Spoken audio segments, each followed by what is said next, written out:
राजा गुप्त सिंह और गुप्त खजाने की कहानी। बहुत समय पहले की बात है। एक राज्य था जिसका नाम सुवर्णपुर था। इस राज्य के राजा थे गुप्त सिंह, जो अपनी बुद्धिमत्ता और साहस के लिए प्रसिद्ध थे। राजा के पास एक पुरानी किताब थी जिसे उनके पूर्वजों ने पीढ़ी दर पीढ़ी संभाल कर रखा था।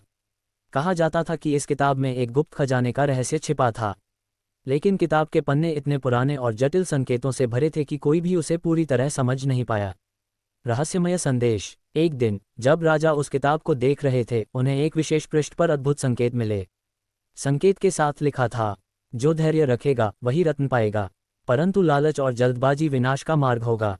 राजा को ये जानने की जिज्ञासा हुई कि इस गुप्त खजाने तक पहुंचने का रास्ता क्या है। शुरू होती है खोज। राजा ने अपने सबसे भरोसेमंद सेनापति वीरभानु और राजकवि वसंत को साथ लिया। तीनों ने किताब के संकेतों को पढ़कर खजाने की खोज शुरू की। संकेतों ने उन्हें राज्य के बाहरी जंगल की ओर इशारा किया। जंगल गहरा और भयानक था।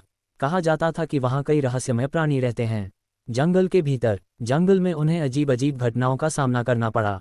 एक जगह उन्हें एक बूढ़ा साधु मिला जिसने उनसे कहा, इस खजाने तक पहुंचना आसान नहीं है, केवल वही लोग इसे पा सकते हैं जिनका हृदय शुद्ध है। राजा ने साधु को भोजन और वस्त्र देकर उसकी मदद की। साधु ने आशीर्वाद दिया और बताया कि खजाना एक गुफा में छिपा है, लेकिन गुफा तक पहुंचने का रास्ता कई पहेलियों और खतरों से भरा है। गुफा की पहेली। गुफा के द्वार पर उन्हें एक पत्थर की दीवार मिली जिस पर लिखा था, जो सत्य और त्याग का प्रतीक होगा वही इस द्वार को खोल सकेगा। राजा ने अपनी तलवार जमीन पर रख दी और कहा, मैं इस खजाने के लिए अपने राज्य या प्रजा का अहित नहीं करूंगा। ये खजाना केवल उनकी भलाई के लिए चाहिए। दीवार धीरे धीरे खुल गई।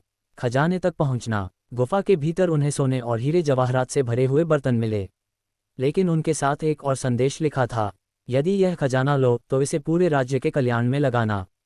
यदि अपने स्वार्थ के लिए उपयोग किया तो एक खजाना राख बन जाएगा। राजा ने उस खजाने को लेने से पहले अपने मन में प्रतिज्ञा की कि वे इसे केवल अपने राज्य की भलाई के लिए उपयोग करेंगे। सच्चाई की जीत। राजा ने खजाने से प्रजा के लिए नए तालाब, स्कूल और मंदिर बनवाए। राज्य में खुशहाली लौट आए। और वह किताब, उसे उन्होंने राजकोष में रखवा दिया ताकि आने वाली पीढ़ियां भी सत्य और त्याग का महत्व समझ सकें। इस तरह राजा गुप्त सिंह की कहानी न केवल एक गुप्त खजाने की खोज की थी, बल्कि यह भी सिखाती है कि सच्चाई और त्याग के बिना कुछ भी हासिल करना व्यर्थ है।